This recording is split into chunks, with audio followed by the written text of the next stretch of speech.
Muy bien, muy buen día.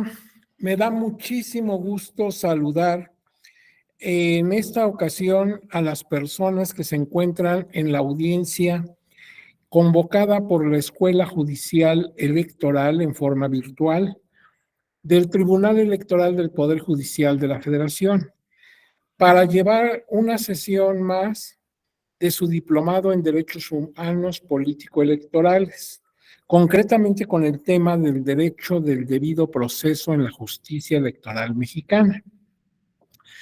Entonces, los saludo con mucha cordialidad y admiración. Cordialidad porque, aunque no tengo el gusto de conocerles personalmente a la mayoría de ustedes, sin embargo, pues siento que todos cuantos tenemos el privilegio de vivir en un país como el nuestro, con tanta cultura y con tanta trascendencia, pues somos como una enorme familia. Y así como cuando regresas al terruño original y te encuentras al condiscípulo, al pariente con el que tuviste tantas y tantas experiencias muy, muy hermosas, pues lo ves con ese cariño, con ese afecto, como si lo hubieras visto ayer. Así por eso lo saludo con mucha cordialidad, pero también con mucha admiración, porque estoy cierto que todas y todos ustedes son personas profesionales, son personas con muchas actividades al día, situaciones que merecen su atención inmediata. Y sin embargo, se dan el tiempo para, por ejemplo, en este caso, cursar un diplomado. Eso implica dos situaciones importantes para mí. La primera, el uso racional de su tiempo. Y la segunda, pues un sentido de autodisciplina que francamente es ejemplar. Por eso lo saludo con tanta admiración. Ahora bien, antes de que entremos a la temática que nos convoca esta mañana, quiero aprovechar este foro magnífico que nos ofrece la Escuela Judicial Electoral para agradecer frente a ustedes públicamente de manera muy, muy amplia a las señoras y señores magistrados del Pleno del Tribunal Electoral, así como a la doctora Gabriela Rubalcaba García y a su cuerpo de colaboración de académicos, técnicos y administrativos que pues hacen posible esta transmisión y que confiaron en mí para que hable frente a ustedes sobre este tema, mi plenitud grande. Y dos acotaciones que quiero hacerles saber antes de entrar en materia. La primera, a lo largo de lo que vayamos diciendo, exponiendo, pues es muy probable que tengan ustedes alguna duda. Es probable que si no es una duda, sea un comentario, porque ustedes son gente con lecturas, con interés en la materia, algunos tienen experiencia laboral en partidos políticos, en instituciones de carácter electoral, y pues han visto muchas cosas. Entonces, si quieren intervenir, no se esperen a una sesión de preguntas y respuestas, sino que accionen su micrófono y cuando yo me percate que quieren hablar, con mucho gusto les cedo la palabra. Esa es la primera acotación. La segunda, la presentación que están viendo en pantalla, que está sirviendo para que yo me apoye para dar la clase, ese material se hizo pensando en ustedes, es material didáctico. Claro que pertenece a la Escuela Judicial Electoral, pero es un material para apoyar didácticamente las explicaciones. Esto quiere decir que cuando terminemos la sesión, en el curso de el lunes, porque hoy sería muy difícil, pero el lunes se los haré llegar a sus dispositivos a través de la amable intervención y el apoyo que siempre nos dan las autoridades de la Escuela Judicial Electoral. Esto lo digo porque si algo te interesa, alguna lámina te llama la atención o consideras que puede ser útil a posteriori, pues no tengas necesidad de escribir o de tomar fotografía o ese tipo de cosas, porque pues el material va a ser tuyo. Entonces no te preocupes por eso. Esas dos acotaciones, pues era necesario hacerlas llegar a ustedes antes. Y ahora, ya con estas ideas previas, entremos al tema. Nuestro tema se llama Derechos del debido proceso en la justicia electoral mexicana, dentro de este diplomado de Derechos Humanos en carácter político electoral. Y efectivamente, de entrada, todavía sin explicar nada, o sea, de manera a priorística, pues por supuesto que el derecho al debido proceso en la justicia electoral puede considerarse como un derecho humano político electoral, pero desde luego tenemos que justificar lo que estamos diciendo. Es nada más una idea de entrada. Miren, en primer lugar, quiero que veamos este objetivo general, porque el que no sabe a dónde va no sabe si ya llegó. Entonces, al concluir el estudio de este tema, en esta segunda sesión, creo que por alguna causa de fuerza mayor no tuvieron la primera, la de ayer, pero hoy vamos a desahogar el tema para que ustedes no pierdan su ritmo, no pierdan su agenda, etcétera. Entonces, en esta segunda audiencia, que en realidad es la primera y la única para el tema, pues dentro de este diplomado, las personas cursantes, o sea, ustedes, tendrán una amplia información respecto del origen, concepto y principios fundamentales del debido proceso y cómo de la forma en que tales principios impactaron en el caso específico de la justicia electoral mexicana. Entonces, el propósito de esta plática es que ustedes tengan la mayor información posible para que teniéndola ustedes formen su propio criterio y vean, bueno, primero qué es el debido proceso, aunque todos tenemos una idea, pues tratar de centrar la idea, fundamentarla.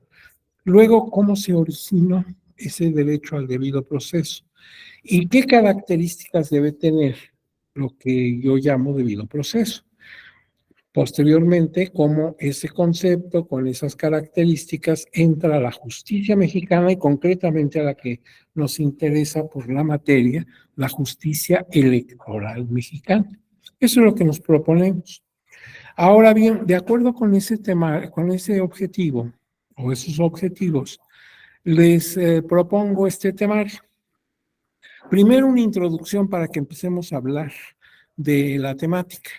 Luego, ya entrando en ella, pues el concepto de debido proceso, que es precisamente lo que les decía, tener claro qué es eso.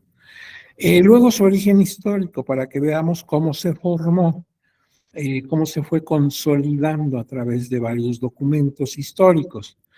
Luego, la normatividad, en donde encuentro su base, tanto en materia constitucional como en materia legal. Luego, hacer un poco de derecho comparado, cómo andamos en otros lugares. El debido proceso en la justicia electoral mexicana, o sea, cómo llega a nosotros, cómo se ha impactado y qué hay del debido proceso en México. Y luego, bueno, claro, criterios que el Tribunal Electoral del Poder Judicial de la Federación ha emitido en torno a la temática. ¿Cuál ha sido la postura, la orientación de nuestro tribunal respecto a este tema? Y al final sacaremos conclusiones que esas son muy subjetivas, son las mías. Podemos coincidir en todo o en parte o en nada, porque finalmente, pues cada uno forma su propia concepción, su propio criterio. Bueno, ese es el temario que les ofrezco que lo desahoguemos. Ahora bien, pues vamos a entrar a la materia, introducción. Miren, existen diversas definiciones de la expresión debido proceso. Claro, yo puedo tomar un diccionario jurídico y los hay de muy buena calidad, de muchos autores muy prestigiosos. Puedo tomar también literatura especializada y me voy a encontrar diversas definiciones. Podemos apoyar alguna. Tú puedes simpatizar con una u otra, te parece más completa una que otra. Con tal de que tenga los elementos esenciales de lo que es el debido proceso. Entonces existen varias definiciones, pero si yo analizo las más posibles, me encuentro que pues tienen alguna coincidencia o alguna similitud en algunas partes de su contexto, de su texto. Por ejemplo, se aglutinan en el concepto como imparcialidad de los jueces a su derecho a aprobar, a recurrir una sentencia, a acceder a la impartición de justicia, etcétera. O sea, tú puedes consultar definiciones y quizás ahorita a la mano, ahí en tu dispositivo, tengas ya alguna definición o un concepto. Pero te vas a dar cuenta que la mayoría, pues subrayan eso, ¿verdad? Que, por ejemplo, que el juez sea imparcial, no esté, pues, inclinado a favorecer a una parte o a la otra, que tengas la posibilidad de probar con todas las pruebas que admite el sistema jurídico nacional que, por ejemplo, tengas también derecho a recurrir una sentencia. O sea, si en una primera instancia no quedas conforme, consideras que se violaron algunos principios procesales o constitucionales, haya una instancia superior a la que puedas recurrir. Y no son dos o tres, son varios parámetros que nos dan en total el resultado de debido proceso. Precisamente láminas adelante veremos cuáles son esos parámetros. Ahora bien, se observa por otra parte una fuerte vinculación entre el respeto y ejercicio pleno de los derechos humanos y la concepción que se tiene del debido proceso, dado que finalmente el debido proceso es también un derecho fundamental de las personas. Entonces, hablar de debido proceso es apropiado en caso de tu diplomado, que habla de los derechos humanos y concretamente de los derechos político-electorales. Pues el debido proceso viene bien en la temática, ¿sí?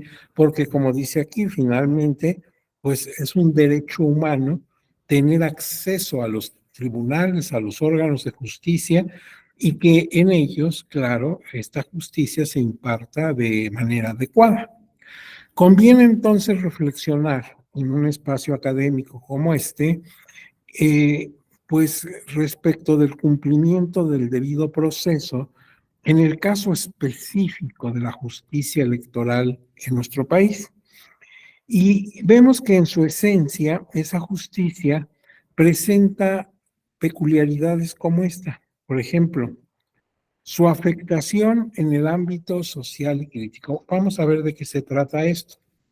Mira, la impartición de justicia en cualquier área del derecho, fiscal, administrativo, agrario, civil, penal, pues tiene características generales, como el deber de que los jueces o las autoridades jurisdiccionales sean imparciales.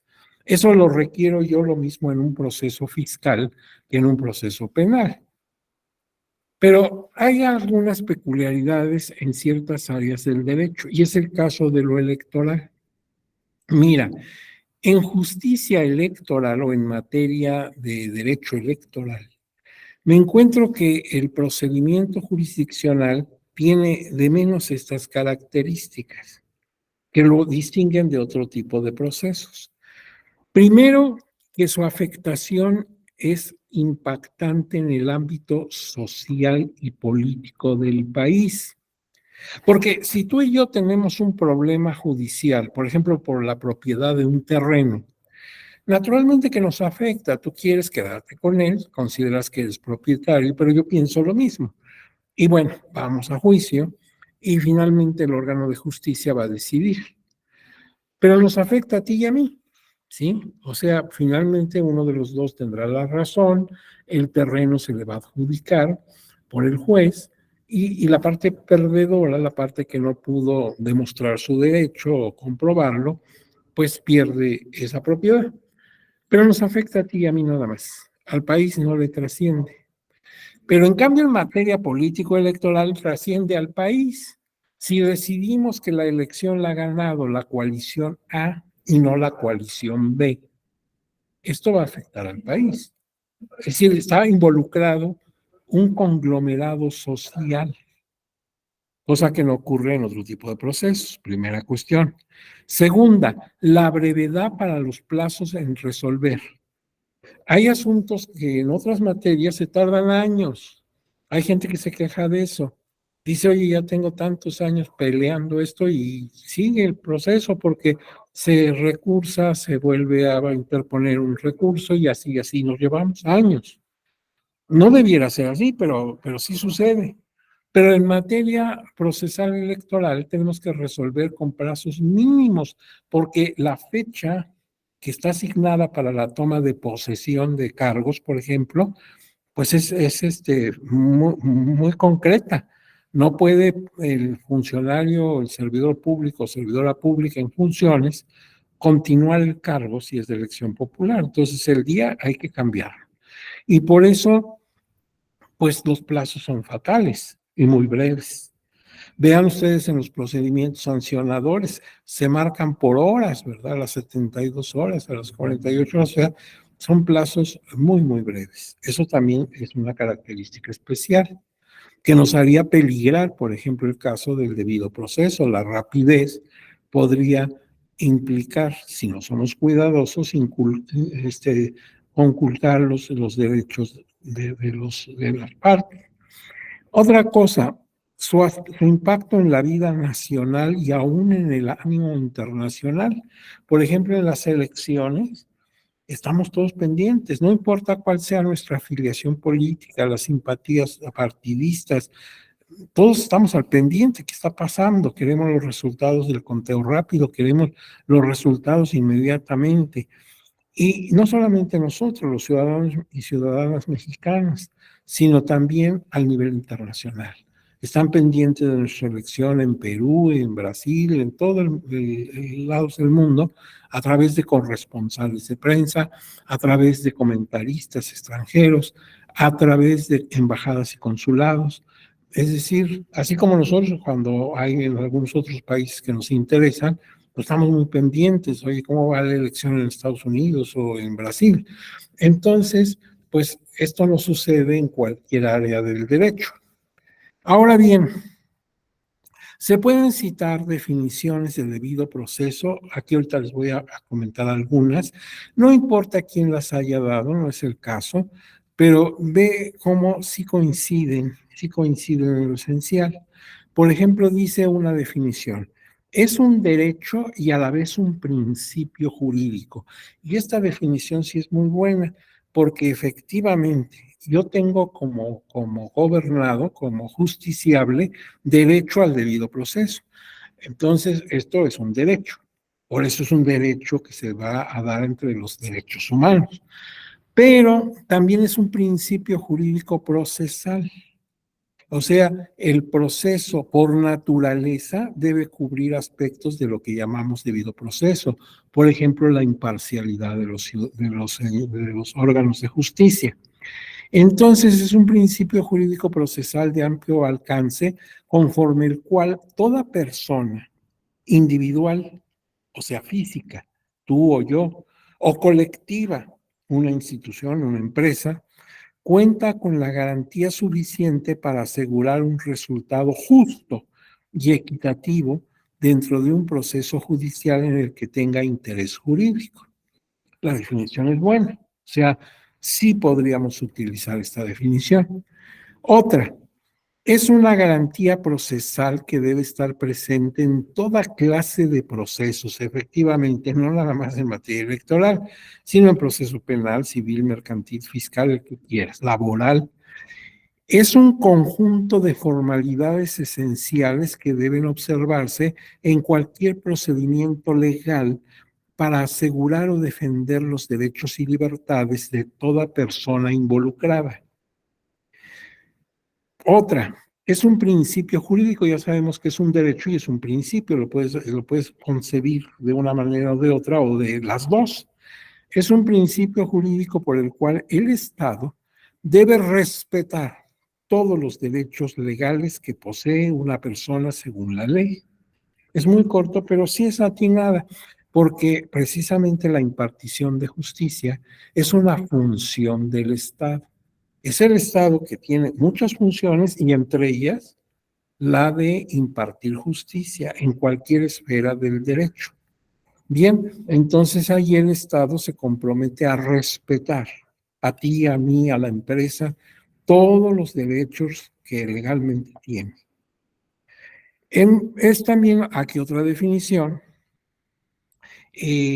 pues es un principio jurídico que obliga al Estado a respetar y hacer eficiente el conjunto de derechos que la normatividad reconoce a los justiciables a fin de que puedan obtener una sentencia acorde con el interés legítimo de sus pretensiones en un proceso jurisdiccional determinado.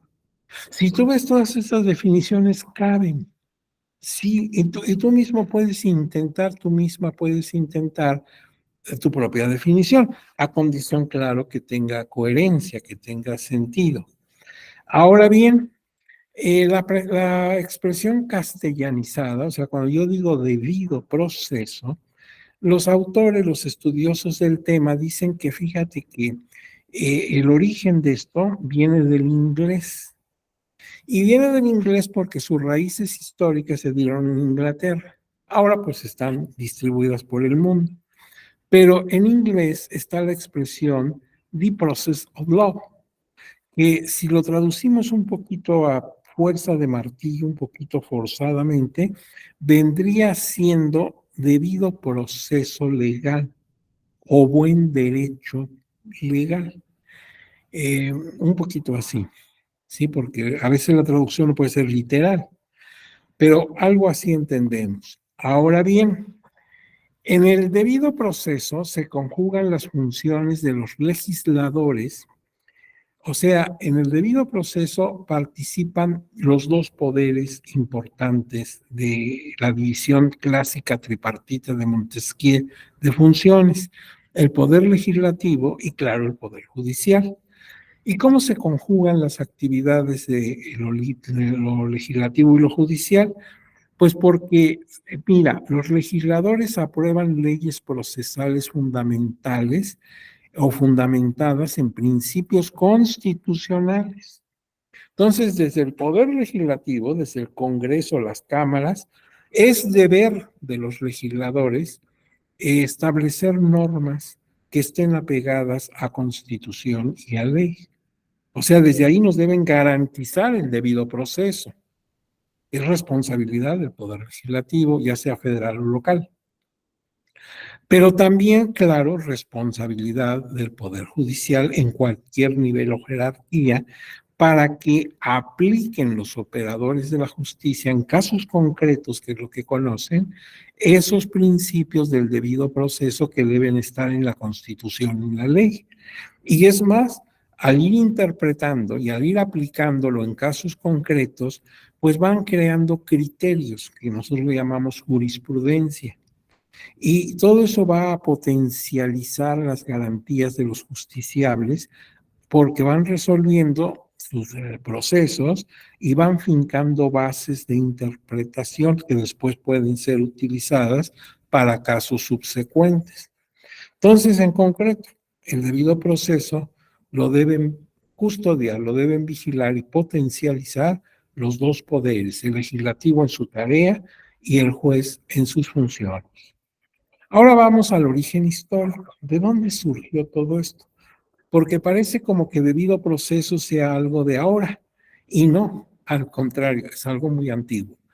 En las antiguas civilizaciones del viejo mundo, como el caso de Mesopotamia, Egipto, Israel, China, Grecia y la misma Roma, pues tenemos noticia suficiente, información suficiente para observar que ya se exigía en aquella antigüedad tan remota que los procesos penales o los procesos civiles tuvieran o cumplieran con ciertos principios para que fueran considerados válidos. O sea, no creas que es una preocupación de nuestros días, sino que ya desde antiguo se observaba, por ejemplo, la imparcialidad del juez. Por ejemplo, en el derecho romano existía entre las magistraturas o funciones, ellos a los servidores públicos que decimos hoy los llamaban magistrados, aunque no fueran precisamente impartidores de justicia, era magistrado cualquier funcionario. Uh-huh. Entonces, entre las magistraturas que tenía el derecho romano, había unos individuos, porque eran varios, que les llamaban tribunos, tribunos. Y esos tribunos estaban ahí para proteger los intereses de los plebeyos. Acuérdate que la sociedad romana se dividía en patricios y plebeyos. Los más desprotegidos eran los plebeyos. Entonces, para ello se creó el tribunado. Se elegía a los tribunos que tenían muchas facultades para poder proteger a los plebeyos. Pero entre las facultades que tenían están las siguientes. Podían conceder asilo a una persona que estaba fugitiva. Por ejemplo, en las calles de Roma venía un individuo corriendo, atrás de él venían los soldados para hacerlo preso. Si él lograba llegar a donde estaba un tribuno y asirse de su ropa o de su brazo, o sea, tocarlo, en ese momento quedaba bajo su protección. Los soldados se quedaban con la lanza en el aire, ya no lo podían detener. Ahora, eso no quiere decir que quedara impune el delito, por supuesto que no. Lo que quería decir es que ahora el tribuno que lo estaba asilando estaba obligado a ponerlo, diríamos hoy, a disposición de autoridad competente, de los pretores o jueces. Pero él lo pondría a disposición cuidando que se le instruyera un juicio cubriendo las características que debería tener, que pudiera hablar alguien en su defensa, que pudiera mostrar sus pruebas, en fin. Ahora la responsabilidad del tribuno de ver que lo juzgaran bien. A lo mejor resultaba culpable y lo sancionarían, pero ya al menos él había cuidado que el juicio fuera adecuado. A veces ya estaba detenido el sujeto y entonces, pues el pretor se acercaba a la cárcel, el tribuno se acercaba a la cárcel Mamertina, por ejemplo, que era la cárcel principal en Roma, y pedía que le mostraran al detenido para ver si estaba íntegro, si no estaba sufriendo tortura o cosas así. Y podía hablar con él en privado para que le comentara cómo habían pasado los hechos y intentar su defensa, pero en privado, para que no hubiera filtración o gente que escuchara y pudiera hablar en contra de él. Entonces así surgieron en latín las expresiones habeas corpus y habeas data. El habeas corpus era para que me lo mostraran físicamente, me dejaran entrar a su celda y que yo lo viera, pues que estaba vivo, que estaba íntegro, que estaba bien. Y el habeas data era para que me mostraran todos los documentos que tenían en torno a su proceso. Hoy diríamos que me mostraran el expediente para ver de qué lo acusan, quién lo acusa, qué pruebas hay en su contra. Y de esa manera yo, tribuno, pues pueda intentar su debida defensa. Entonces ya en la vieja Roma había eso y hasta la fecha usamos esas expresiones de habeas data y habeas corpus, que son de latín. No obstante, la mayoría de intelectuales y académicos que se han dedicado a la temática dicen que en realidad el debido proceso se debe considerar a partir de la firma de la Carta Magna en Inglaterra. Por eso les dije yo que la expresión la derivan del inglés. Estamos en la Edad Media, en el año de 1215. Esta es la época de las cruzadas. ¿Se acuerdan ustedes aquellas guerras entre cristianos y musulmanes? Bueno, pues hubo varias cruzadas. Y en la tercera de ellas participó directamente, entre otros personajes, el rey de Inglaterra. El rey de Inglaterra era Juan perdón, era Ricardo, y le apodaban, en aquella época se usaban sobrenombres, le apodaban Corazón de León. y era un rey muy, muy estimado. Entonces él decidió irse a pelear a la Tercera Cruzada, pero eso implicaba abandonar el cargo durante meses o tal vez años. Y entonces deja como regente en su nombre a su hermano, Juan Sin Tierra. Pero Juan Sin Tierra era el reverso de su hermano. Mientras Juan era un hombre pues justo y un hombre admirado por la gente, Juan era verdaderamente un hombre reprobable, un hombre malévolo.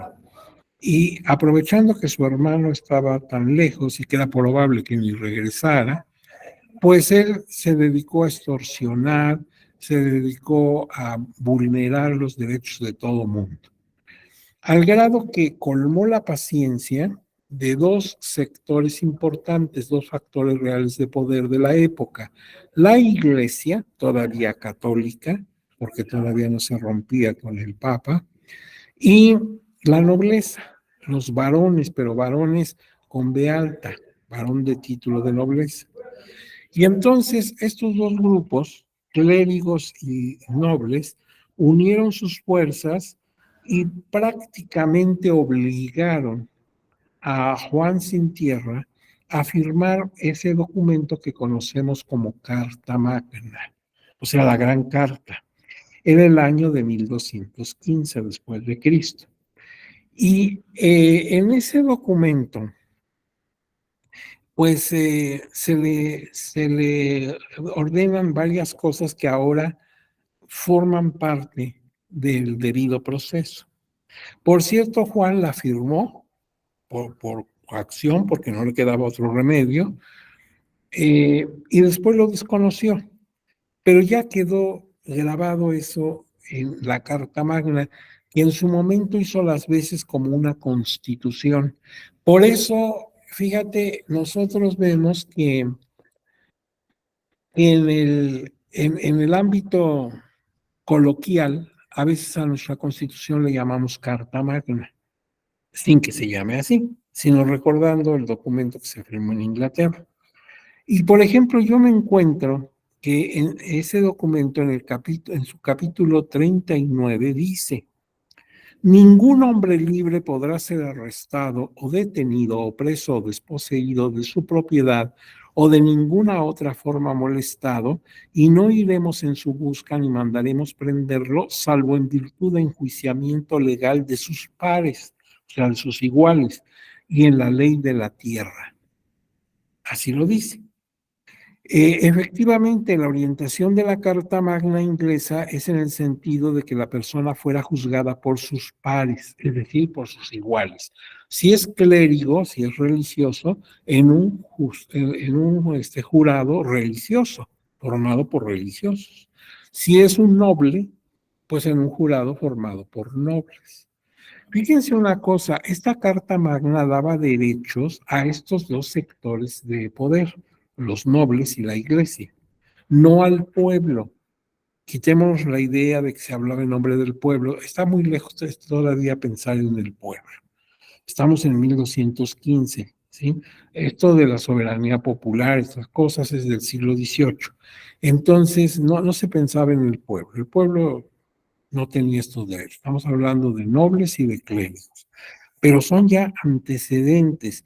Y fíjate que hasta la fecha nosotros tenemos ese principio. Por ejemplo, yo soy profesor universitario y si yo cometo una falta a los reglamentos de la universidad, a sus disposiciones normativas, me juzga un tribunal universitario donde están mis pares, o sea, catedráticos como yo, y ellos son los que determinarán mi situación jurídica. Si somos militares, tenemos tribunales militares y así, así. O sea, que seas juzgado por tus pares. Ello originó el jurado integrado por nobles, por militares o por clérigos. En otras épocas, según fuera la actividad del procesado, y en la actualidad el jurado popular. Por ejemplo, nosotros vemos que en Estados Unidos, cuyo derecho deriva del inglés, pues existe de siempre el jurado popular. Y si yo veo quiénes son los señores y señoras del jurado, me encuentro que son, pues como yo, ciudadanos común y corriente. El señor es dentista, la señora es abogada, la otra señora es ama de casa, el otro señor pues es un ingeniero industrial, personas comunes. Y son, el juicio penal se dirige hacia ellos, a ellos les habla el fiscal, a ellos les habla el defensor, y el juez simplemente va conduciendo el proceso, cuidando que no se desordenen, por eso usa su martillito para imponer el orden, pero finalmente quien decide la situación del procesado es el jurado. Cuando ya se discutió lo suficiente, se retiran a valorar y determinar su fallo. Y ya cuando regresan, dan a conocer su fallo. Y de acuerdo a lo que decidan, ya el juez toma cartas en el asunto. Si lo consideran culpable, pues ya ve el juez qué pena le corresponde. Y si lo consideran inocente, pues debe dar los pasos necesarios y rápido para que pues vuelva a estado de libertad. Pero fueron ellos los que decidieron, no el juez. Ahora bien, debe aclararse que el documento analizado, o sea, la Carta Magna, beneficiaba a los estamentos clero y nobles, muchos de los cuales eran militares, pero no a las bases populares, lo que yo les dije. O sea, sin embargo, sí se beneficiaban, porque de alguna manera, pues esos derechos, esas garantías, diríamos, en nuestro medio ambiente, también la podían aducir las personas del pueblo, pero no se hizo pensando en el pueblo. Ahora bien, posteriormente damos un gran brinco en la historia y llegamos al siglo XVIII, a los años de 1700. Estamos en el momento de la independencia de las colonias inglesas y que van a formar este gran país que ahora es Estados Unidos de América. Entonces se dieron constituciones locales. Eran 13 colonias que se convirtieron en los primeros 13 estados de la Unión Americana y cada una de las colonias hizo su propia constitución. Y entonces me encuentro, por ejemplo, que las constituciones locales de Maryland, Pensilvania y Massachusetts ordenaban que ninguna persona podía ser privada de su vida, libertad o propiedad sin un debido proceso. Respecto a la constitución ya federal del nuevo país de los Estados Unidos de América, que data de 1787, los Estados Unidos nada más han tenido una constitución, esta la de 1787. Nada más esa constitución, y fíjate, pues ya tiene más de 200 años en ejercicio y no tienen más que esta. Y es una constitución de solo 7 artículos, grandes, amplios, pero solo 7 de fondo. Y enmiendas, porque ellos no le llaman reforma, le llaman enmiendas, pues es una treintena de enmiendas. O sea, en 200 y tantos años, en realidad, pues conservan su constitución casi íntegra. Entonces, a través de los artículos de la Constitución, pero sobre todo de las enmiendas, se fueron estableciendo los indicadores generales del debido proceso. O sea, el debido proceso en Estados Unidos surgió en las enmiendas, o sea, en la reforma. Entonces, por ejemplo, en la enmienda 5, la quinta enmienda, la quinta reforma, que se dio en 1791, dice que ninguna persona será obligada a responder por un delito capital infamante o infamante, sino en virtud de denuncia o acusación con un gran jurado, salvo en los casos que ocurra en las Fuerzas Armadas de Mar y Tierra o en la milicia, porque tenían también milicia civil, cuando estén en servicio activo en tiempos de guerra o de peligro público. O sea, salvo casos así que serán juzgados por tribunales militares, en los demás casos debemos ser juzgados por un tribunal competente, pero no podemos ser privados de nuestra libertad y estas cosas sino mediante ese juicio. Dice aquí, ni podrá persona alguna ser sometida 2 veces por el mismo delito. Un principio que viene desde la época de los romanos. En otras palabras, nadie puede ser juzgado 2 veces por la misma causa. a un juicio que puede ocasionar la pérdida de su vida o de su integridad corporal, ni será compelida a declarar contra sí mismo, un principio que también existía en Roma. Tú no tienes obligación de declarar contra ti mismo en ningún proceso penal, ni sería privado de su vida, su libertad o sus bienes sin el debido procedimiento legal, ni se podría expropiar una propiedad privada para disminuirla a uso público sin la justa compensación. O sea, no te pueden quitar tu propiedad, por ejemplo, en una expropiación, si no te dan la compensación correcta. Todo esto en esa primera enmienda, la 5. Pero la anterior, la cuarta, de 1791, también está vinculada con la quinta. La cuarta dice, el derecho de los habitantes, el derecho de sus habitantes de que sus personas, domicilios, papeles y efectos se hallen a salvo de pesquisas y aprehensiones arbitrarias será inviolable y no se expedirá al efecto mandamiento que no se apoye en un motivo verosímil y estén comprobados mediante juramento o protesta y describan con particularidad el lugar que debe ser registrado y las personas o cosas que han de ser detenidas o embargadas. O sea, yo lo traduzco ya en mi idioma español y en mi lenguaje contemporáneo a que para que me hagan pues el decomiso de algunas cosas, el que entren a mi propiedad y irrumpan en mi intimidad, pues tiene que ser mediante una orden judicial debidamente fundada y motivada.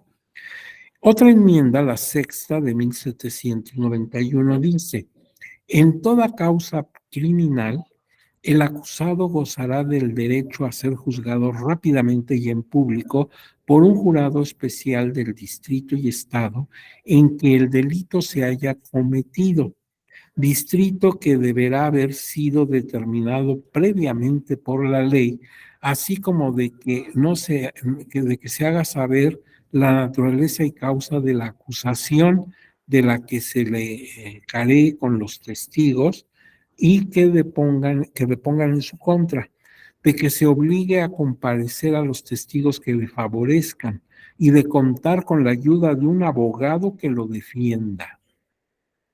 Entonces, fíjate aquí, muy importante que me digan de que me acusan y quién me acusa y qué pruebas tiene de su dicho.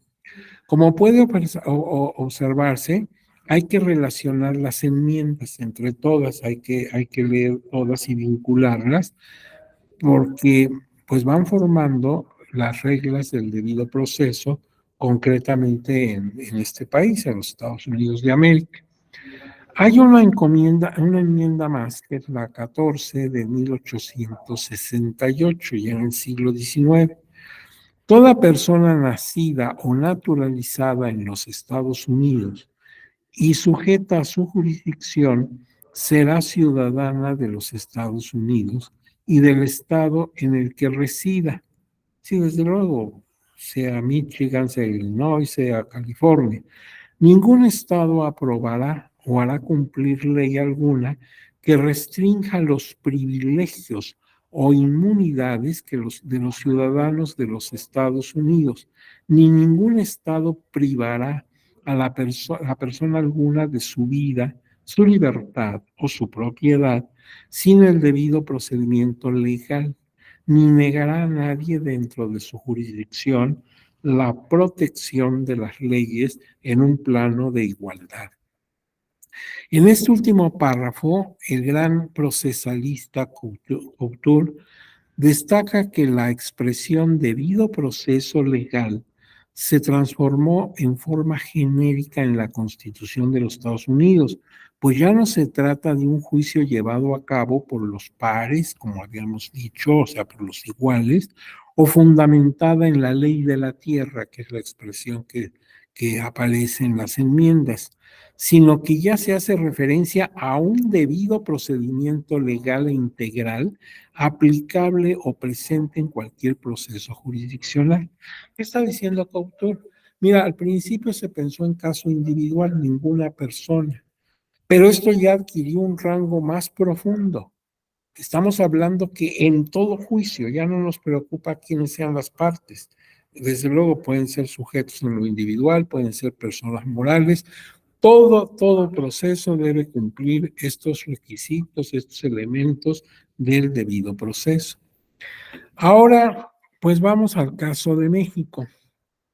México tiene pues estos antecedentes, el derecho inglés, el derecho norteamericano, que es nuestro referente en este caso muy directo, y entonces yo me encuentro en nuestra Constitución Política de los Estados Unidos Mexicanos, artículos como el 14.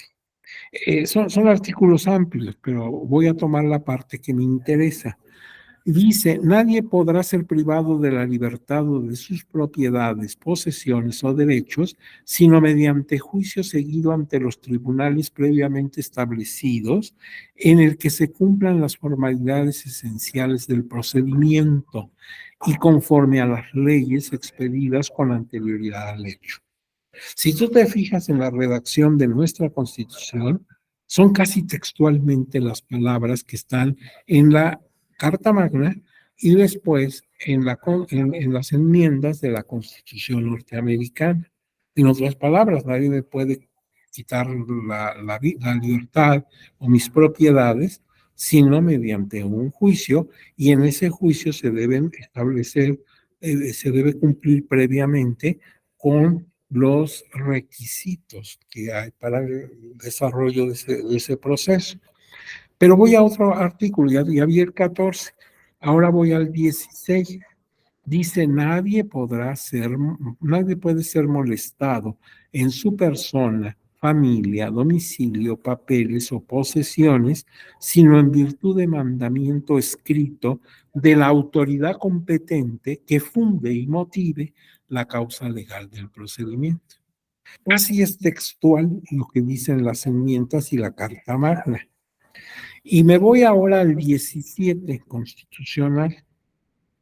Toda persona tiene derecho a que se le administre justicia por tribunales que estarán expeditos para impartirla en los plazos y términos que fijen las leyes, emitiendo sus resoluciones de manera pronta, completa e imparcial.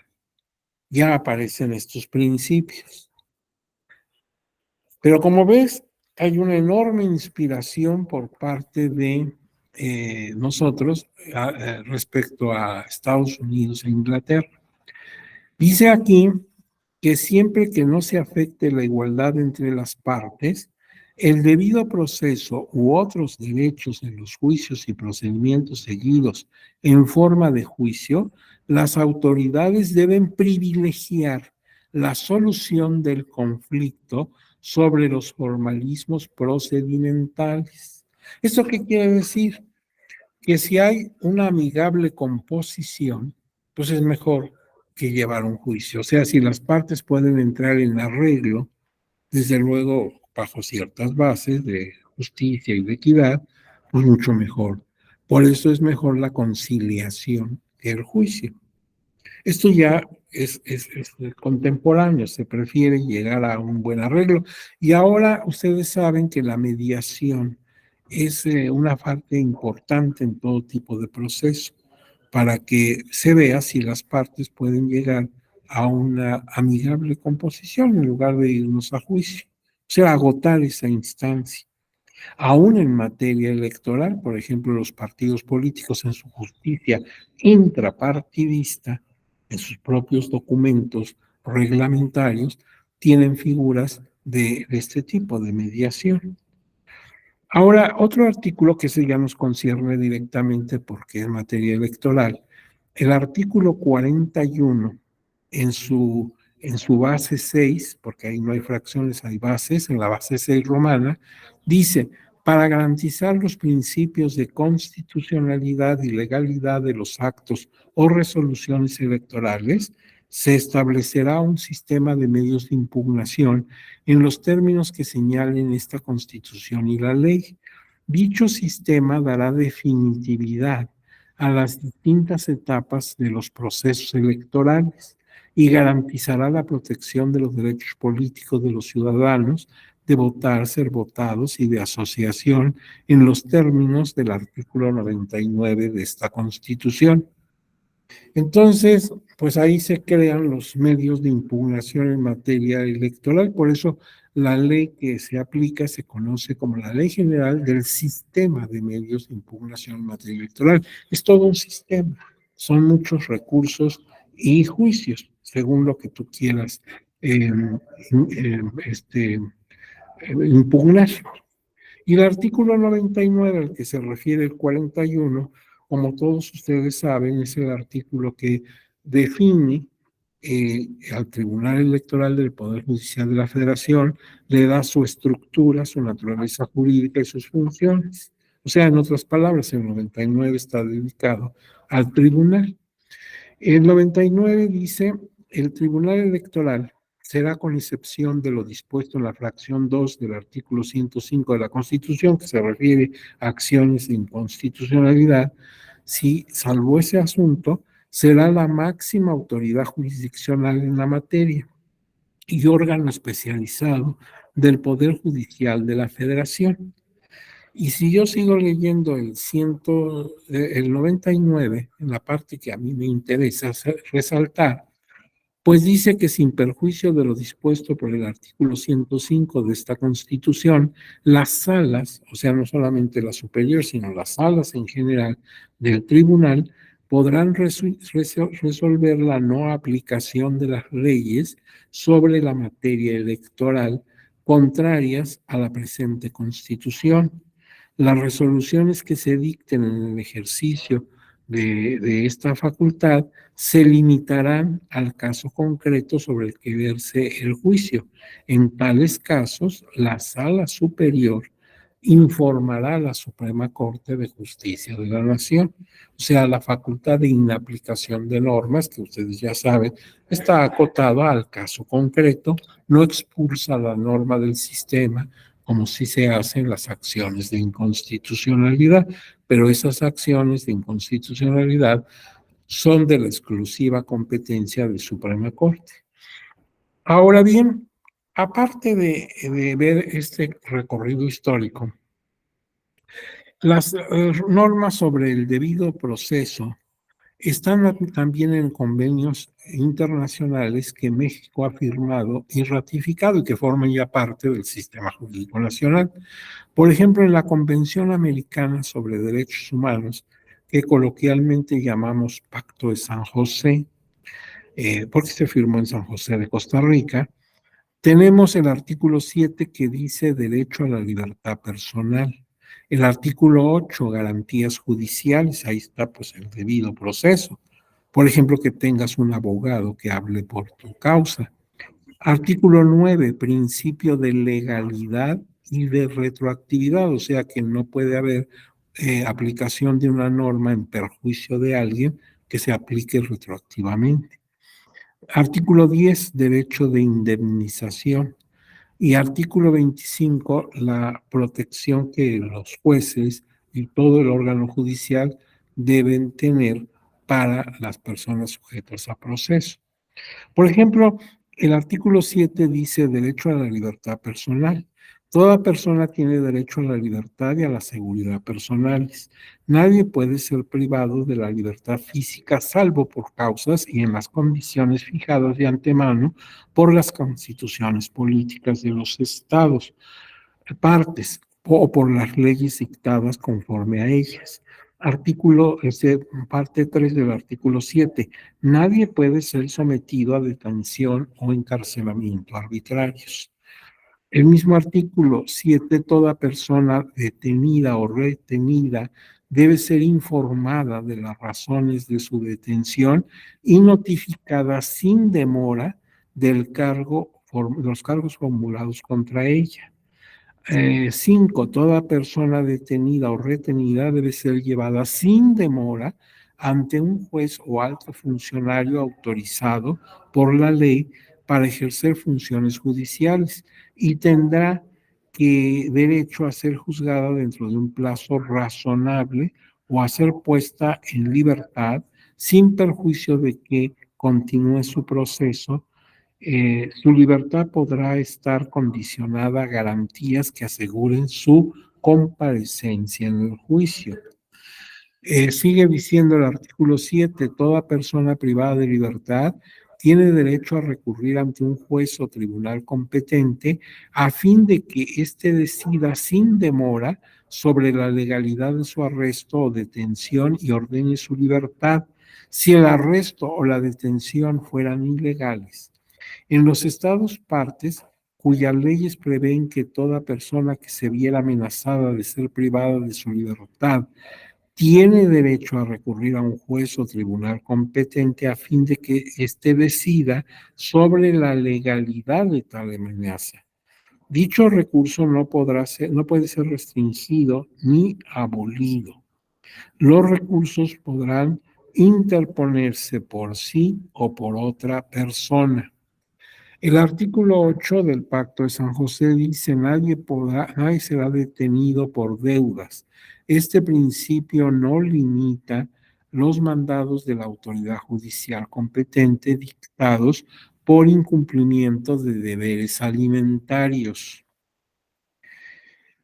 Toda persona tiene derecho a ser oída con las debidas garantías y dentro de un plazo razonable por un juez o tribunal competente, independiente e imparcial, establecido con anterioridad por la ley en la sustentación de cualquier acusación penal formulada contra ella o para la determinación de sus derechos y obligaciones de orden civil, laboral, fiscal o de cualquier otro carácter. Toda persona inculpada de delito tiene derecho a que se presuma su inocencia, la presunción de inocencia, mientras no se establezca legalmente su culpabilidad. Durante el proceso, toda persona tiene derecho en plena igualdad a las siguientes garantías mínimas. A. Derecho del inculpado a ser asistido gratuitamente por el traductor o intérprete si no comprende o no habla el idioma de juzgado o tribunal. Veamos otro. B. Comunicación previa y detallada al inculpado de la acusación formulada. Concesión al inculpado de tiempo y de los medios adecuados para la preparación de su defensa. Derecho del inculpado de defenderse personalmente o de ser asistido por un defensor de su elección y de comunicarse libre y privadamente con su defensor. ¿Se acuerdan que ya los romanos lo tenían? Iba al tribuno y pedía hablar en privado con el detenido.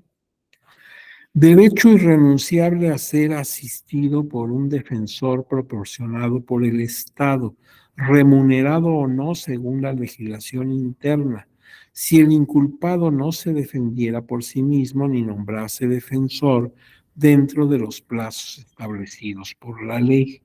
Derecho de la defensa a interrogar a los testigos presentes en el tribunal y de obtener la comparecencia como testigos o peritos de otras personas que puedan arrojar luz sobre los hechos. Derecho a no ser obligado a declarar contra sí mismo ni declararse culpable. Y derecho de recurrir al fallo ante juez o tribunal superior.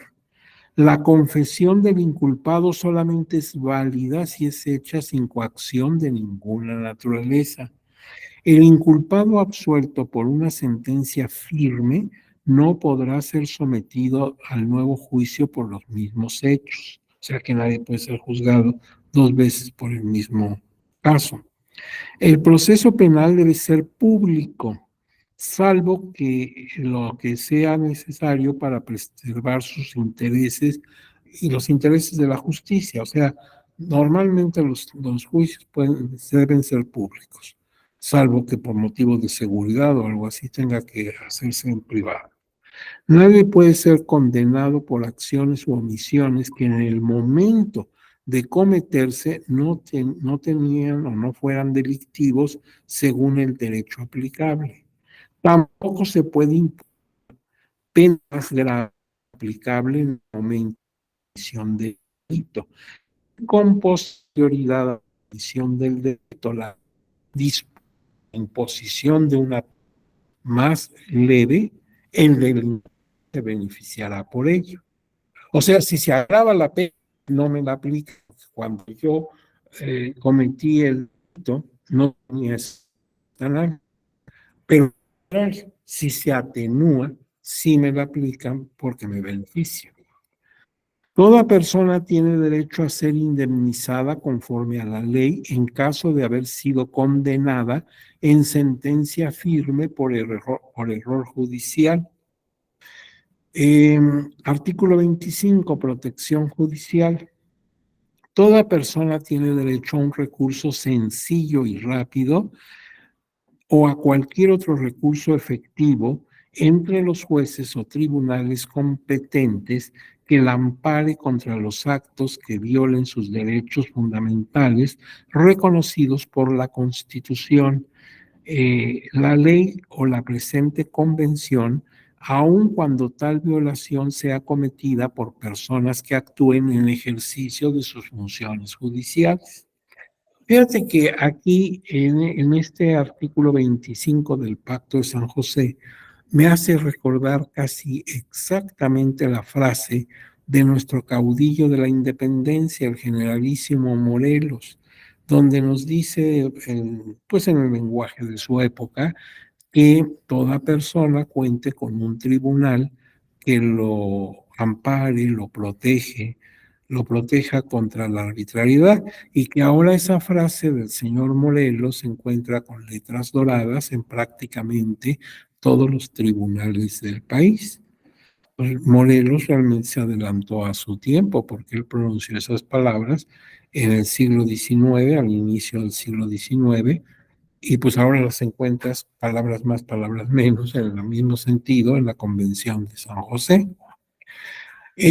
Artículo 25. Los Estados partes se comprometen a garantizar que la autoridad competente prevista por el sistema legal del Estado decidirá sobre los derechos de toda persona que interponga tal recurso, a desarrollar las posibilidades del recurso judicial y a garantizar el cumplimiento por las autoridades competentes de toda decisión en que se haya estimado procedente el recurso. Bueno, pues todo esto dice la Convención de Derechos Humanos, pero hay otros documentos también de carácter convencional que México debe acatar porque forman parte de su sistema nacional.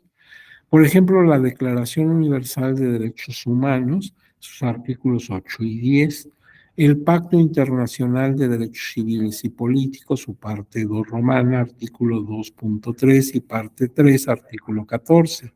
La Declaración Americana de los Derechos y Deberes del Hombre, la Carta de Bogotá, que le llamamos porque se firmó allá en Colombia, en sus artículos 18, 25 y 26 del número romano. Entonces, esas referencias quedan en esta presentación. Si a ti te interesa, pues puedes localizar esos artículos de estos documentos y verás que en términos generales siguen la misma tónica. Ahora, yo quiero saber qué elementos puedo tener para distinguir si se cumple con el debido proceso, porque ya son muchas cosas, por ejemplo, la imparcialidad de los jueces, el contar con un abogado, que me digan de qué me acusan para que yo intente mi defensa, y bueno, ya son muchos parámetros. Bueno, entonces, reuniendo todo lo que dicen los documentos, tanto constitucional en México como todos los documentos que hemos analizado de manera convencional, yo encuentro estos principios. Vamos a hacer como un checklist, vamos a ver si en el caso que te interese se cumple todo esto. Mira, información completa y real, que me digan de qué me acusan. Fíjate que en tiempos de la Inquisición no te decían, nada más llegaban, te detenían y tú decías, pero ¿yo qué hice? pues tú estás citado en la Inquisición. Y tú decías en medio de tu miedo, ¿verdad? Para salvarte. Bueno, sí es cierto, hice un acto de sacrilegio, ¿verdad? Utilicé cosas de la iglesia indebidamente. Ah, también sacrilegio. O sea, ni siquiera sabían eso, ¿verdad? Y tú solito en tu angustia, pues te echabas de cabeza. Si a mí la autoridad no me dice de que me detienen y digo, bueno, sí, yo defraudé a la empresa. Ah, también fraude, porque estaba yo acusado de otra cosa. Entonces, pues eso es absurdo. Muy bien. Defensa, derecho a la defensa, obvio. Juzgador competente, independiente e imparcial. Por eso los jueces tienen que ser expertos en el derecho, por eso hay una capacitación constante en la carrera judicial. No puedes estar en manos de un improvisado. Juicio público, salvo una situación excepcional. Presunción de inocencia. O sea, el juez no puede ir a partir de que tú eres responsable. Esto habría que verlo a la luz de la mentalidad popular, porque muchas veces no cumplimos con esto que viene desde el derecho romano. Toda persona es inocente hasta que no se le pruebe lo contrario. Y nosotros hacemos al revés. Cuando en el noticiero te dicen que alguien fue detenido porque se le acusa de un fraude, ya lo das por hecho. ¿Sí? Y a ver, yo dije que ese tipo era deshonesto, pero si todavía ni lo juzgan, y tú ya es como si ya tuvieras la sentencia ejecutoriada, ¿verdad? Entonces, donde debe cambiar el chip es en nuestra mente, porque en la ley y en la Constitución está la presunción de inocencia. Traductor, si es el caso que sea necesario, si es un extranjero, si es una persona, por ejemplo, de pueblo originario que no entiende el español, pues bueno, que hay alguien que le traduzca y que pueda entender y darse a entender. Conclusión dentro de un plazo razonable. Esto sí se cumple en materia electoral por las razones que vimos antes. Derecho de recurrir, o sea, de subir a una instancia superior para que revise y en su caso confirme, modifique o revoque la sentencia que nos afecta. Derecho a probar y a ser oído en juicio. Igualdad procesal entre las partes. No declarar contra sí mismo o no declararse culpable. Exhaustividad y congruencia en las resoluciones. No ser juzgado dos veces por la misma causa. Valoración fundada de las pruebas. Mantener comunicación personal con el defensor. Dar conocimiento de tiempo y medios de defensa. No permanecer incomunicado. Derecho a la defensoría de oficio. Ser notificado en tiempo, forma y oportunidad. Que la resolución esté debidamente fundada y motivada. Entonces son aquí enlistados 20 parámetros y si alguno incumple, pues ya no estamos en el debido proceso. Por ejemplo, si no tienes un defensor, pues ya aunque estén los 19 restantes, no estás cumpliendo con un debido proceso. Ahora, a ver, jurisprudencia, criterios de nuestro tribunal. Por ejemplo, la jurisprudencia 12 de 2018 dice, recurso de reconsideración procede contra sentencias de desechamiento cuando se advierta una violación manifiesta al debido proceso o en caso de notorio error judicial.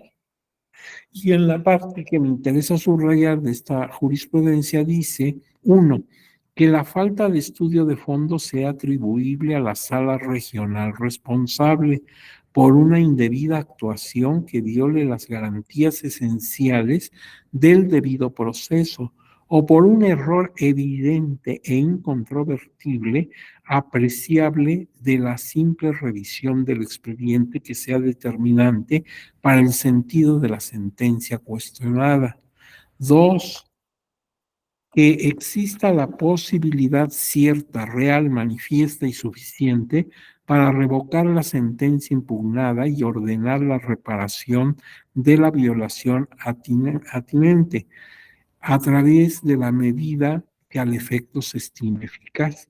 Recuerden que de reconsideración entre sus causales de procedencia, o sea, entre las causales por las que puedo interponerlo por una sentencia que haya dictado una sala regional. Y entonces pasa a consideración de la sala superior, quien dirá la última palabra.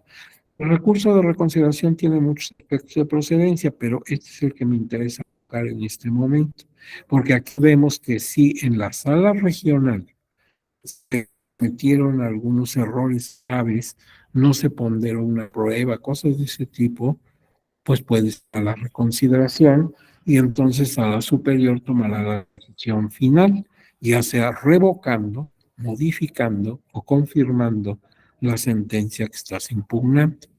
Nota, se observa que esta jurisprudencia, la que estamos hablando, 12 de 2018, alude a la actuación judicial que viole los principios y reglas del debido proceso, incluso se expresa así, debido proceso.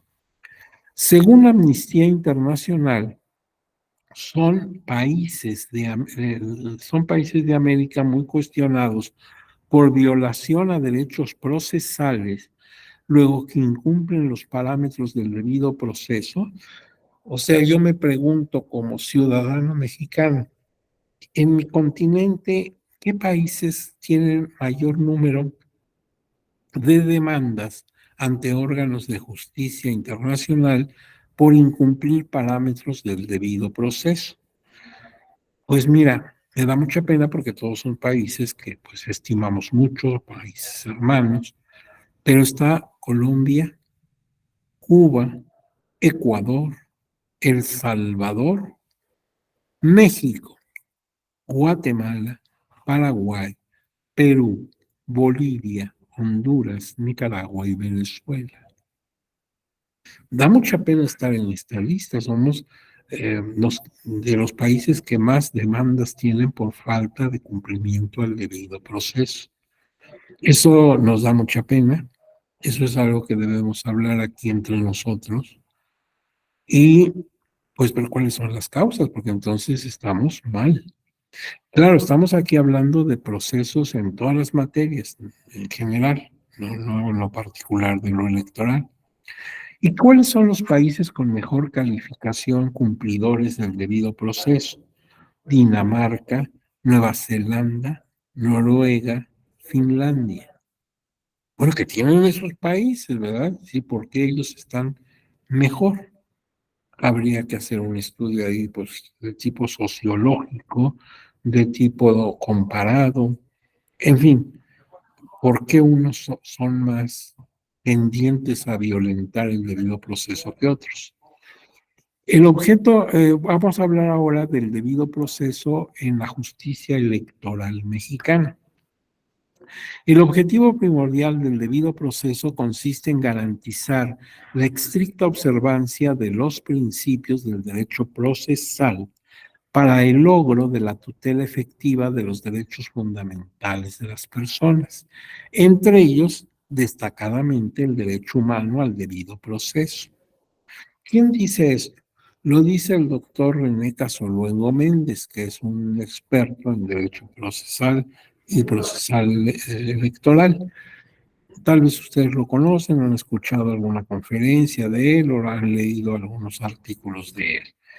El Tribunal Electoral del Poder Judicial de la Federación ha ejercido sus funciones con una orientación antiformalista, lo que ha permitido evitar formalidades innecesarias que se encuentran en las leyes electorales aplicables para el conocimiento y resolución de los medios de impugnación de su competencia, con el propósito de tutelar los derechos humanos de acceso a la justicia y a la aplicación del debido proceso, como es el caso de la justicia entre personas integrantes de las comunidades originarias. Una preocupación del Tribunal Electoral del Poder Judicial de la Federación en todas sus salas es en el sentido de que hasta donde es, digamos, posible, evitar formalismos para que las personas que no son expertas en derecho puedan ejercer sus garantías de debido proceso.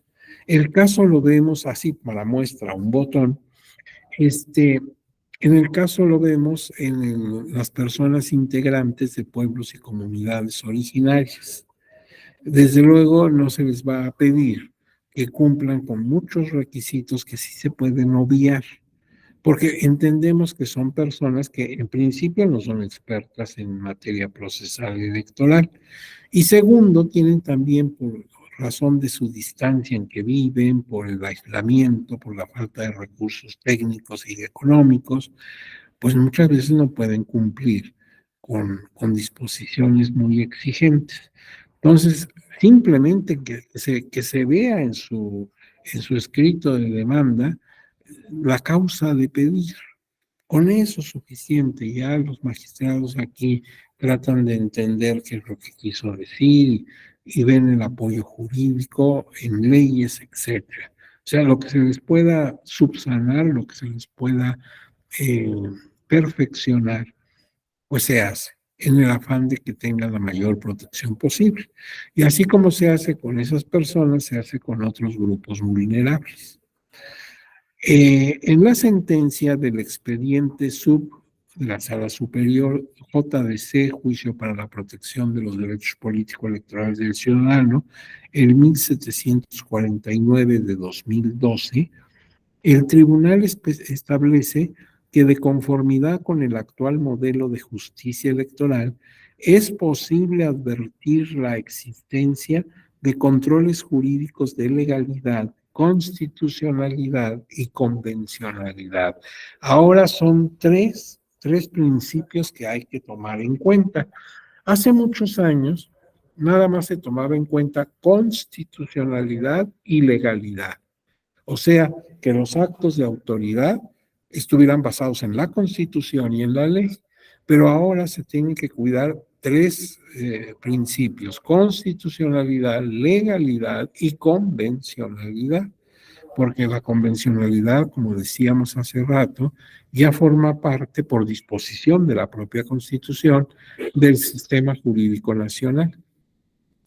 Hay una dama que pues es experta en derecho electoral y que además presidió el Tribunal Electoral del Poder Judicial de la Federación en algún momento. Es la doctora María del Carmen Alanís. Y ella, tomamos palabras de ella, están entrecomillados, vamos a ver cuál es la opinión de la doctora Alanís respecto a este asunto del debido proceso. Dice ella, la igualdad de acceso a la justicia para todos es primordial para la construcción y el fortalecimiento de la democracia, donde la justicia electoral debe ser su salvaguarda y su última línea de defensa. Por ello, el acceso a la justicia electoral es la piedra angular del Estado de Derecho y debe de crear mecanismos y estructuras que garanticen la protección de la ley en igualdad de condiciones para todos y todas, para todas y todos, y procesar las reclamaciones dentro de un plazo razonable y hacerlo con independencia e imparcialidad. Si analizamos cada una de estas partes, ustedes podrán advertir cuando tengan el documento que se ha ido entresacando los párrafos, por eso en algunos momentos hay puntos suspensivos, porque el mensaje es muy largo, nada más estamos destacando lo que nos interesa más para efectos de nuestro tema. Si ustedes ven, pues todo esto no tiene desperdicio, todo lo que está diciendo la doctora Alanís, pues es impecable, ¿sí? Dice ella, es que la defensa judicial electoral es la última trinchera, es la última defensa que tiene la democracia. Cuando ya se agotó todo, la manifestación popular, el voto, todo ya se hizo y aún así se está violentando la norma, pues lo último que nos queda, nuestra última esperanza, es la resolución de la justicia electoral. Y creo que tiene pues toda la razón. La realidad nos hace observar que lo que dice la doctora pues es cierto. Ahora seguimos con los criterios del tribunal. Por ejemplo, ya sabemos que la jurisprudencia 12-2018 Dice: el recurso de reconsideración procede contra sentencia de desechamiento cuando se advierta una violación manifiesta al debido proceso o en caso de notorio error judicial. Esto ya lo analizamos. Pero la 40 de 2016, derecho de audiencia, los partidos políticos la deben garantizar como requisito del debido proceso. ¿A qué se está refiriendo el tribunal aquí? A la justicia intrapartidista. Todos los partidos deben tener un órgano de justicia interna, la llamen como la llamen, sí, Comisión de Honor y Justicia, que es muy común, o el nombre que le den, pero esa autoridad debe cuidar que se cumplan los requisitos del debido proceso, entre ellos el derecho de audiencia, que las partes involucradas puedan hablar ante las personas que van a conocer y resolver sobre su caso. La 27 de 2016, comunidades indígenas deben flexibilizarse las formalidades exigidas para la admisión y valoración de los medios de prueba. Era lo que decíamos, ¿verdad? Para los indígenas, pues hay que suavizar hasta donde humanamente sea posible las formalidades en beneficio de estas personas. En la 34 de 2016, terceros interesados. La publicitación por estrados es un instrumento válido y razonable para notificarle la interposición de un medio de impugnación. Ustedes saben que cuando se presenta un medio de impugnación, de lo primero que hay que hacer, una vez que se recibe en el reloj checador donde queda constancia del día y la hora en que presentaste tu medio, inmediatamente se debe colocar una copia de tu escrito en estrados para que las personas todas nos podamos enterar. Y si hay por ahí alguien que le afecte lo que tú estás promoviendo, pues tenga oportunidad en calidad de tercero o tercera interesados, presentar sus escritos respectivos con sus pruebas correspondientes. Entonces aquí está diciendo que pues es válido el estrado como un instrumento razonable para notificar a esos terceros la interposición de un medio de impugnación y que entonces puedan acudir dentro del plazo que marca la ley, son 72 horas que debe estar el documento al público, pues en ese plazo se puedan presentar con sus escritos y pruebas en calidad de terceros interesados. El 48-2016 dice: violencia política por razón de género. Las autoridades electorales están obligadas a evitar la afectación de derechos político-electorales, en este caso, claro, de las mujeres. La 14 de 2014, medios de impugnación en materia electoral. Ante su falta de prevención en la normativa local, la autoridad federal competente debe implementar un procedimiento idóneo. Esto fue uno de los fundamentos para crear el juicio electoral, porque, por ejemplo, en un procedimiento administrativo sancionador, ya fuera ordinario o especial sancionador, en provincia, en los estados de la República, en las entidades federativas, pues al resolver los órganos de justicia, los tribunales electorales de esa entidad, ahí terminaba la cadena de impugnación. O sea que si a mí en mi capital de mi estado, en Tuxtla Gutiérrez, Chiapas, me decidían en un procedimiento sancionador, pues ya no tenía forma de recurrir. Y entonces, bueno, en esas y otras consideraciones que ahorita no son del caso, se basó la decisión de crear el juicio electoral para que yo pueda acceder a la justicia federal. Ahora se ha ido ampliando y ampliando la procedencia del juicio electoral, pero su origen fue ese, que se rompía, se quedaba sin efecto, llegaba el momento en que estabas en un callejón sin salida. Bueno, pues por eso crear una vía para que se acceda, como dice aquí, a la justicia federal. 21 de 2013, presunción de inocencia debe observarse en los procedimientos sancionadores electorales. Ya comentábamos que en la ley, y en este caso en la jurisprudencia, obra el principio de presunción de inocencia. Sin embargo, no se cumple con él. ¿Por qué? Porque la gente no tiene esa cultura de legalidad. Y lo primero que hace es linchar en redes, ¿verdad?, a la persona que pues se comunicó que estaba sujeto a un proceso. Ya la damos como que ya la sentenciaron.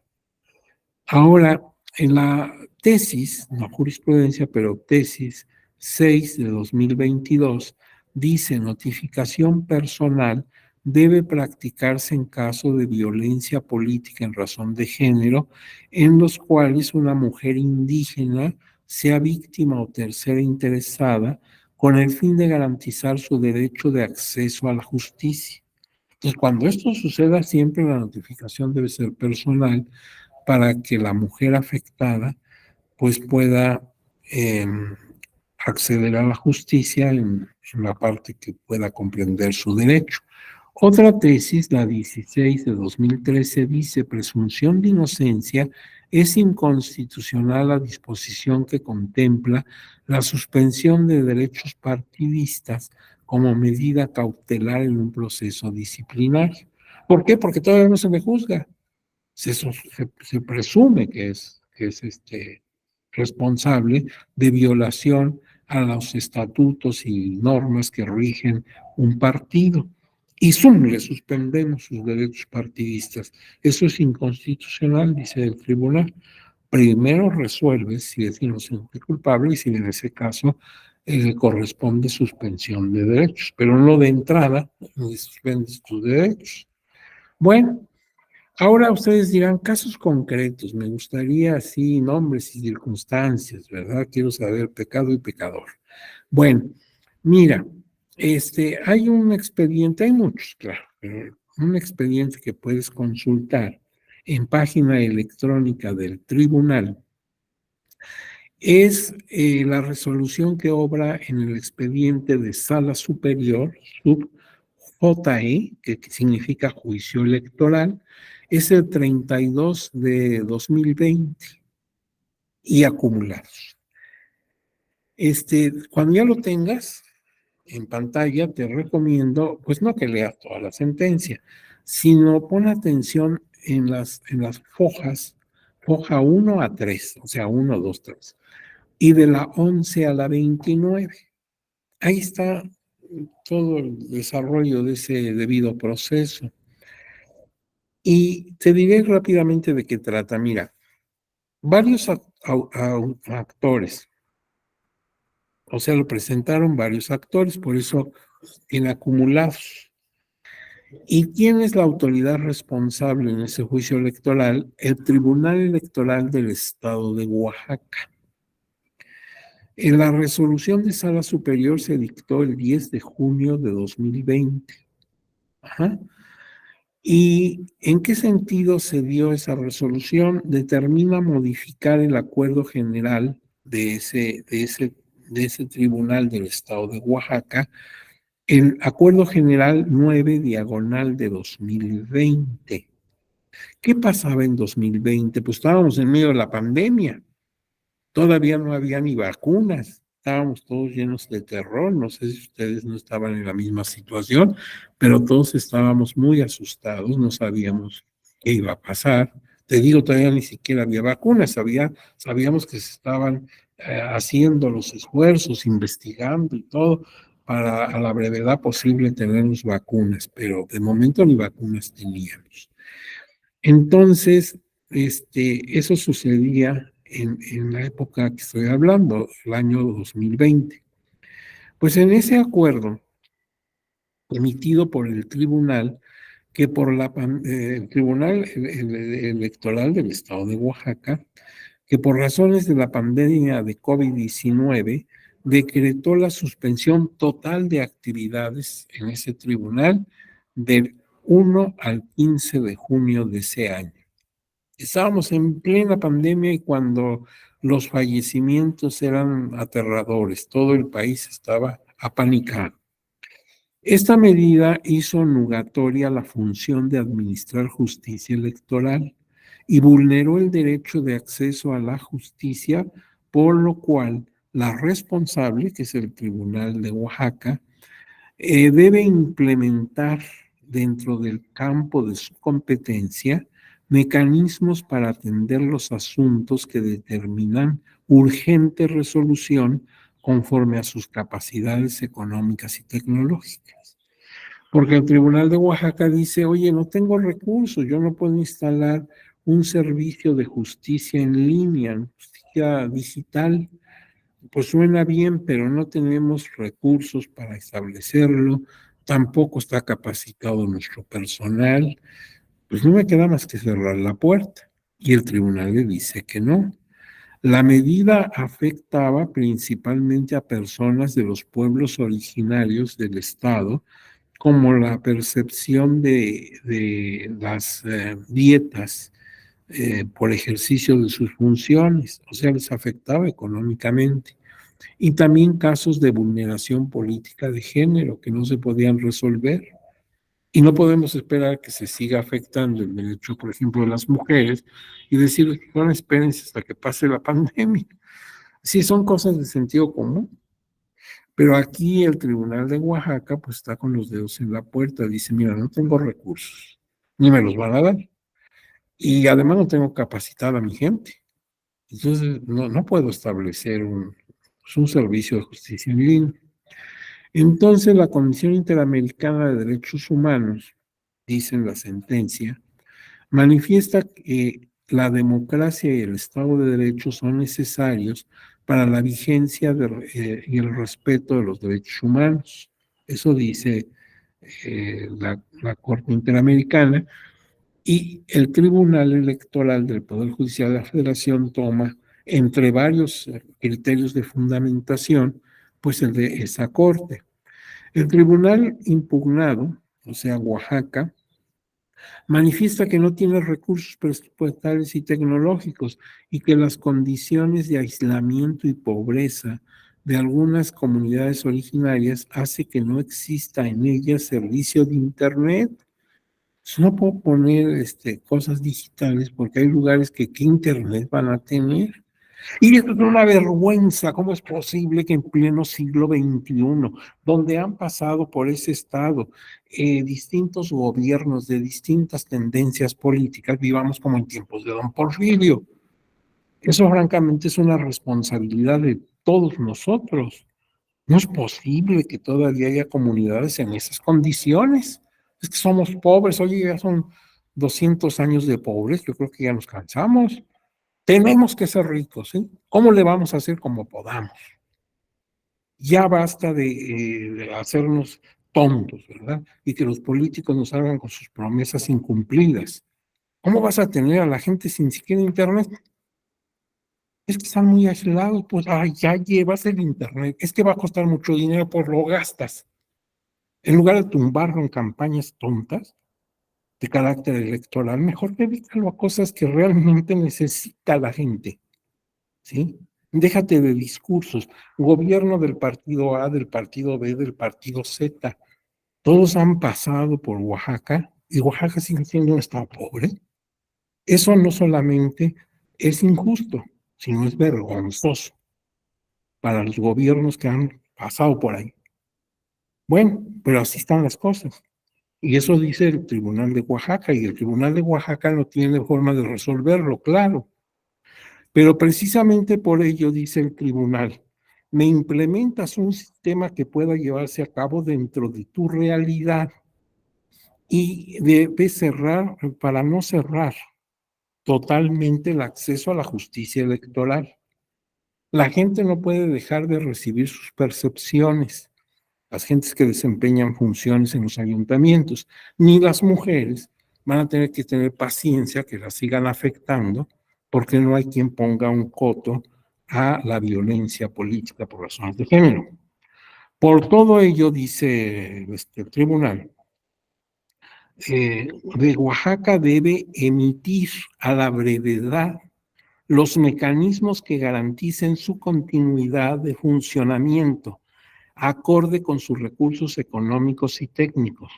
2. Notificar a la parte actora del Estado que guardan sus impugnaciones e informar a esta superioridad, o sea, a la sala superior, en un plazo máximo de 24 horas, anexando los documentos pruebas respectivos. O sea, me pones inmediatamente a funcionar tu justicia, tienes 24 horas para hacerlo. No te vas a esperar 14 años para ver qué piensas. Y me informas. Y me informas con pruebas. Oye, ¿los estás presionando? Sí, exactamente. Los estoy presionando. Esa es la función de esto. ¿Y qué creen? Sí se hizo. Esta resolución fue aprobada por unanimidad de votos de los magistrados que integran las salas. Es interesante. Y tú puedes pensar lo que quieras, oye, pero a lo imposible nadie está obligado. A ver, saca sangre de una piedra, no sé. Pues a ver qué inventas. Pero no me paras la justicia electoral en Oaxaca. Y se hizo. Sí se hizo. Entonces, por eso te lo dejo hasta ahí, para que si te interesan así los detalles finos del asunto, que los tiene, aquí simplemente los hemos expresado de manera muy simple, pues los veas ya con cuidado y desde luego, pues emitas tu criterio, ¿verdad? O sea, tú tendrás tus opiniones al respecto, pero me gustaría que esas opiniones las tuvieras cuando ya hubieras visto la resolución. Entonces ya puedes expresarlo con fundamento, ¿estás de acuerdo? ¿No estás de acuerdo?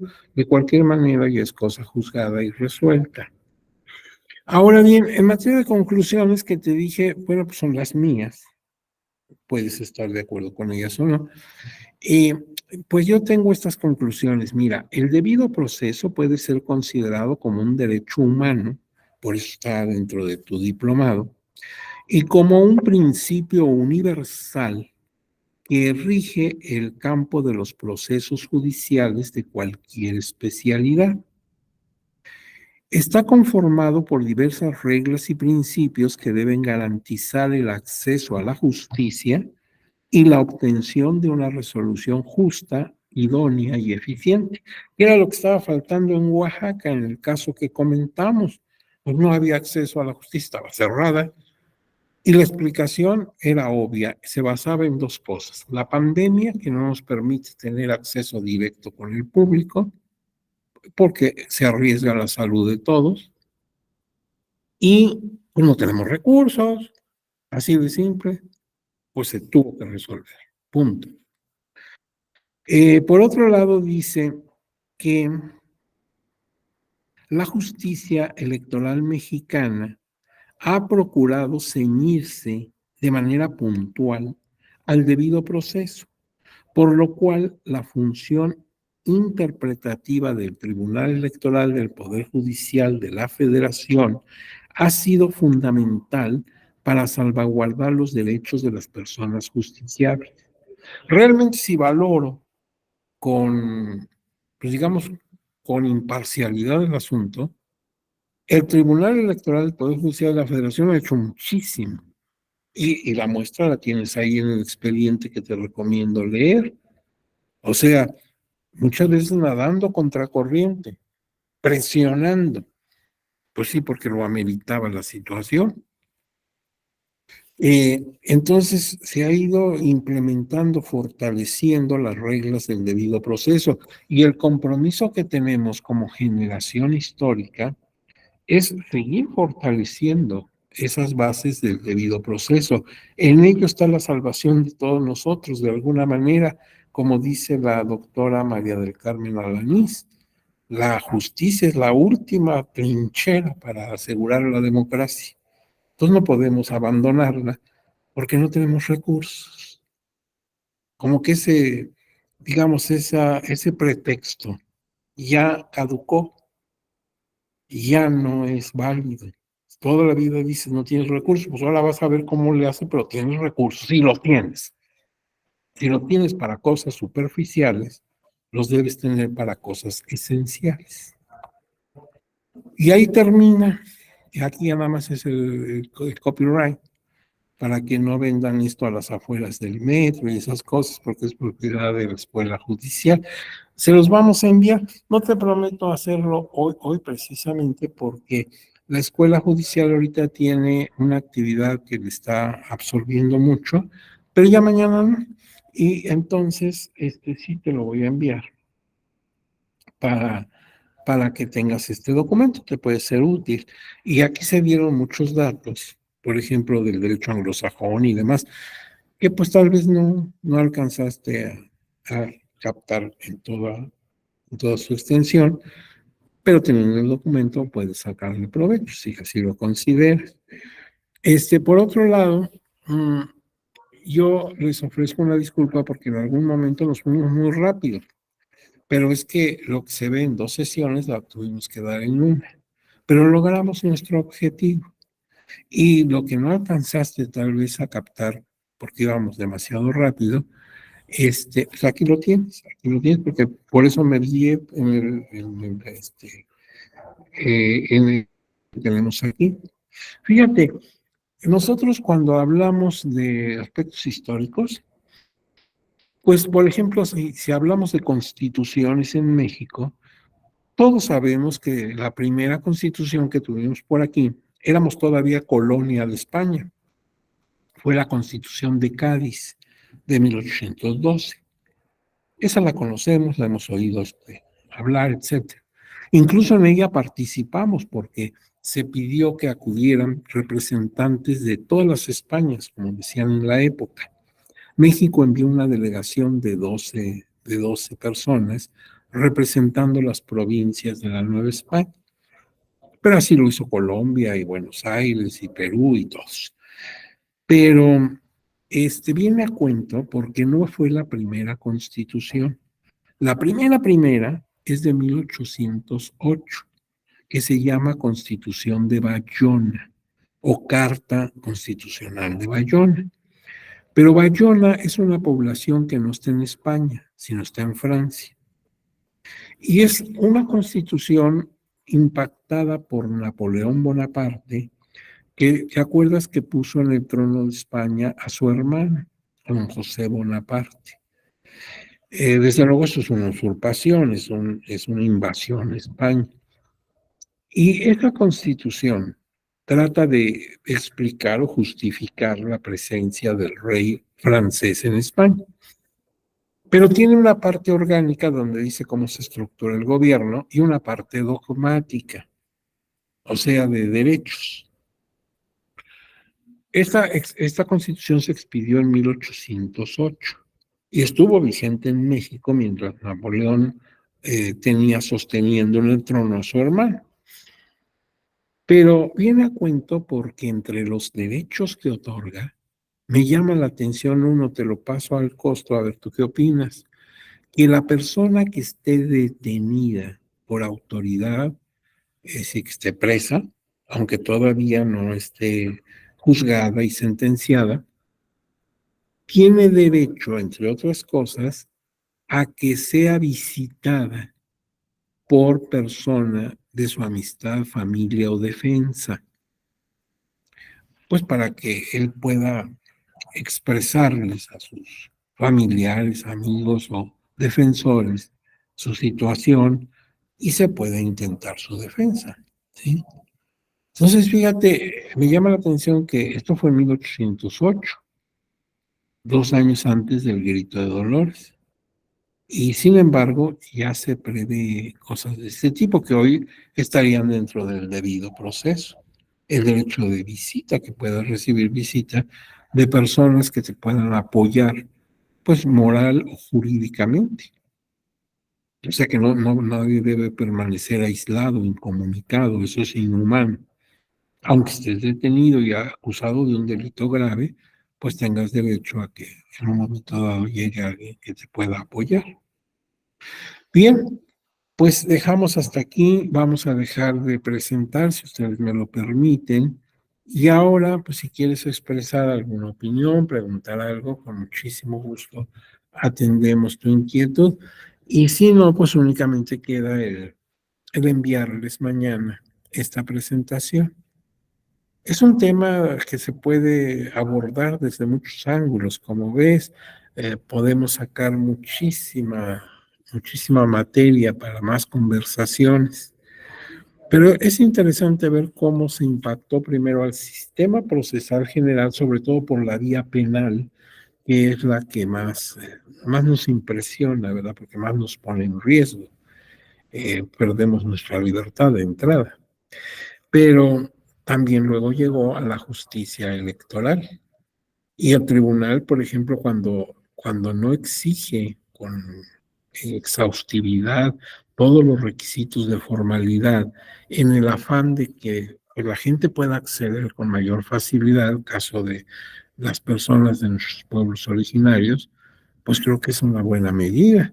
Eso ha permitido que estas personas tengan pues mayor oportunidad de defender sus derechos.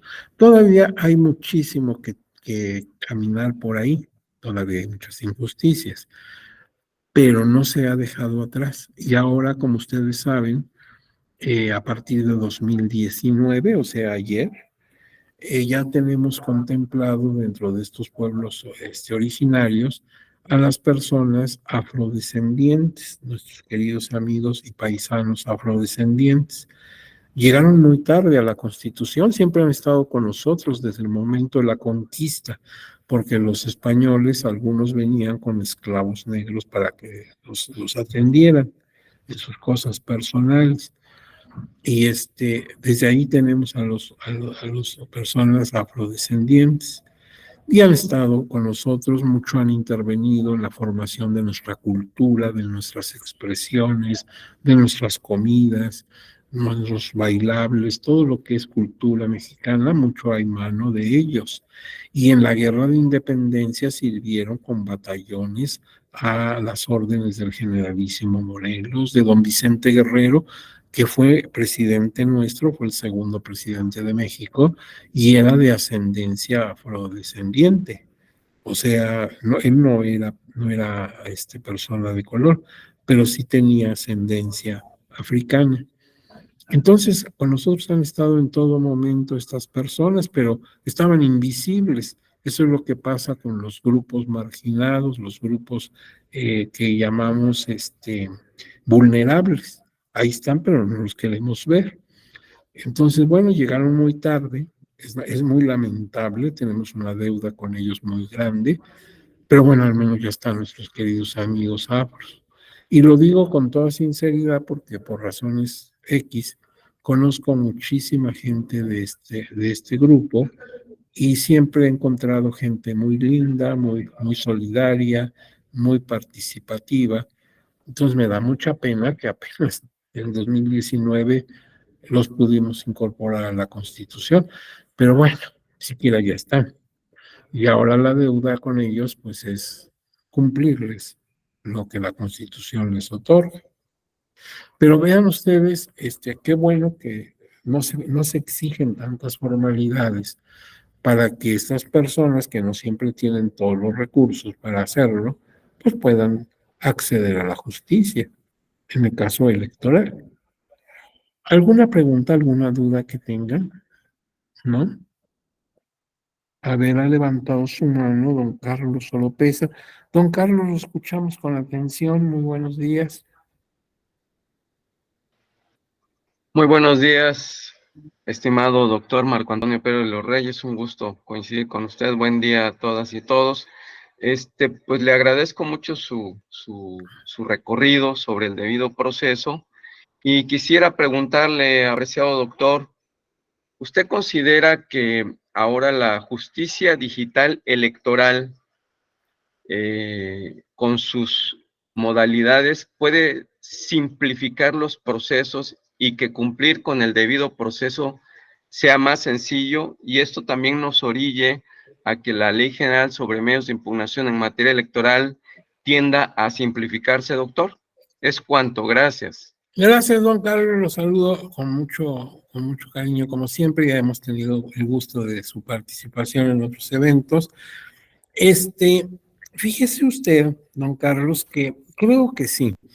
la digitalización, pues es muy buena. Imagínense que en tiempos precisamente de pandemia no hubiéramos contado con esta tecnología. Hubiera sido horrible, don Carlos, hubiéramos quedado así como enterrados en vida, en todas las actividades docentes, económicas, comerciales, bueno, de todo. Gracias a esto, pues pudimos salir adelante.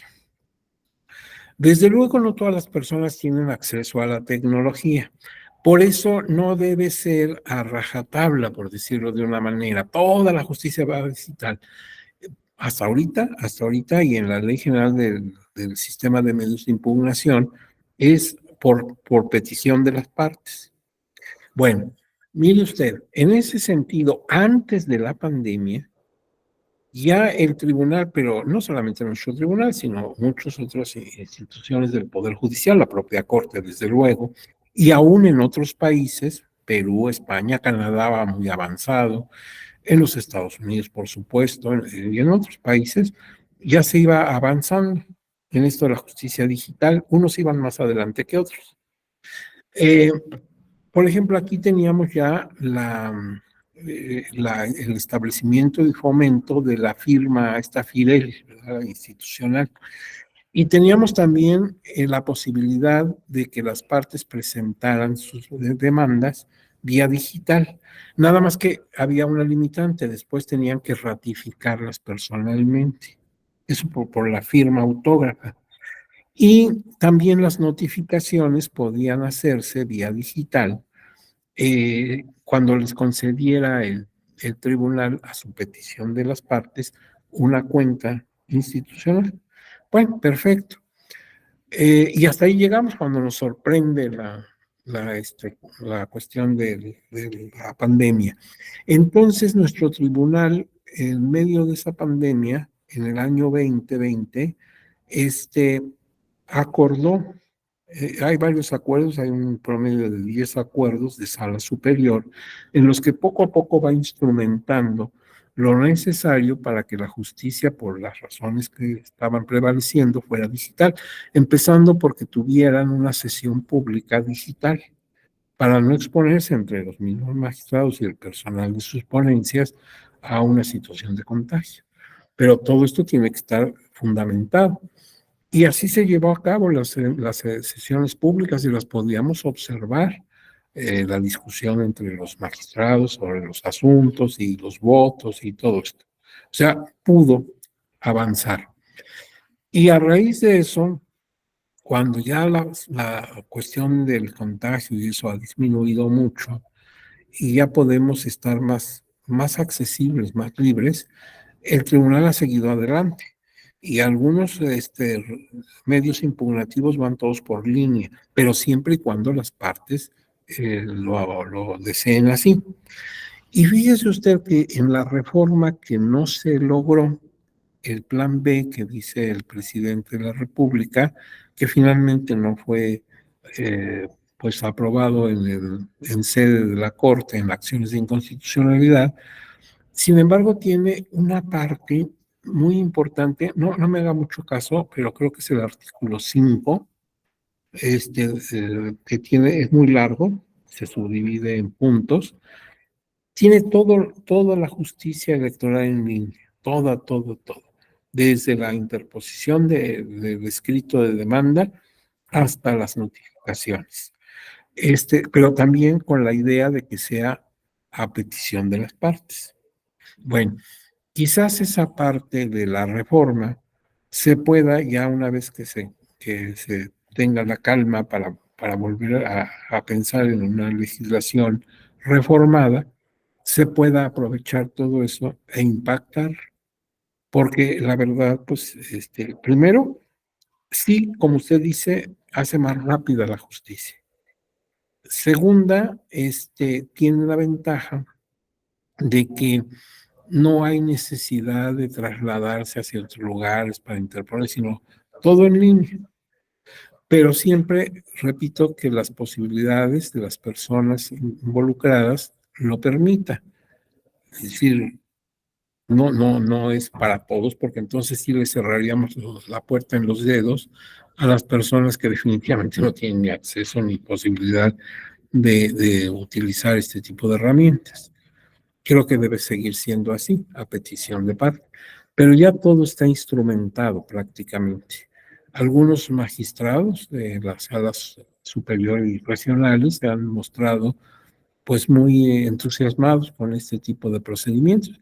Y creo que sí, creo que puede ser una buena vía para facilitar la impartición de justicia electoral, respondiendo concretamente a la pregunta de don Carlos. Eh, sí, sí espero que sea útil. Y todavía nos falta ver pues muchas cosas. Imagínense la inteligencia artificial aplicada en los tribunales, no solamente el electoral, sino cualquiera. Da miedo, ¿verdad? O sea, porque ya saben que eso de la inteligencia artificial se nos puede salir de los dedos. Sí, da miedo, pero bueno, ya veremos qué otras aventuras nos toca vivir con todo esto de la tecnología. De cualquier manera es interesante, es muy hermoso que tengamos la oportunidad de vivir en una época donde todo esto es posible, ¿sí? Hubo épocas que las noticias tardaban meses, porque un viaje a Europa era de 3 meses en el mar. Entonces, cuando te enterabas aquí ya era cosa histórica, ya había pasado eso hace muchísimo. Hoy, en segundos, está pasando algo al otro lado del mundo y tú te estás enterando en ese momento. Yo me acuerdo que en plena pandemia, se acordarán ustedes, hubo una explosión terrible en Beirut, en la capital de nuestro querido país de Líbano. Hay muchos amigos libaneses en México. Y fue, para nosotros era la hora como la 1 de la tarde, una cosa así. Y estabas trabajando en la computadora y de repente, ¿verdad? Se interrumpe. Hace unos momentos estalló un polvorín aquí en Beirut y todo aquello. Y estábamos pues todos lamentando la tragedia y todo lo que les pasó a nuestros amigos libaneses. Pero estábamos como si hubiera pasado en la esquina de tu casa, cuando pues la comunicación ahora es rápida, ¿sí? En cambio, cuando se murió en España el rey Luis I, en plena época colonial, nos enteramos aquí cuando ya se había muerto, porque el señor se murió a los 7 meses de su gobierno. Y entonces, cuando coronaban un rey, se hacían muchas fiestas públicas, ferias y todo. Y aquí estábamos bailando y de gran fiesta porque habían coronado a Luis y Luis ya se había muerto. Entonces, rápidamente, cuando nos enteramos, tuvimos que quitar todos los adornos y todo y poner cosas negras, porque apenas nosotros estábamos aquí festejando cuando ya el Señor se había muerto. Eso te lo doy como ejemplos para que veas cómo una noticia tardaba meses. Y ahora, al momento, yo precisamente a mí me tocó, estaba yo en la máquina computadora haciendo mis cosas, como le dicen, home office, ¿verdad? Y de repente, ¡pum!, un letrero ahí que se interrumpió diciendo la noticia. Pues al momento acababa de ocurrir, hacía 5 minutos, y ya estábamos aquí enterados de este problema tan difícil para esas personas. Pues ya ahora vivimos en una vecindad, ahora todos somos realmente una gran familia. En fin, don Carlos, me da mucho gusto saludarlo, le agradezco siempre su interés y desde acá recibo un abrazo de esos que duelen, don Carlos. Y bueno, miren, pues ahora sí, es la hora exacta, ¿verdad? Tenemos que retirarnos y ya mi compromiso únicamente es enviarles este material. Les agradezco muchísimo sus finezas, algunos mensajes que están poniendo por aquí. No se imaginan cómo se los agradezco profundamente. Y a ver si en otra ocasión tenemos oportunidad de tratar algún otro tema con ustedes. ¿De acuerdo? Cuídense muchísimo y que tengan una jornada exitosa. Ya nos vemos. Gracias, doctor. Buen día. Buen Muchas día. gracias, doctor. Saludos a todas y a todos.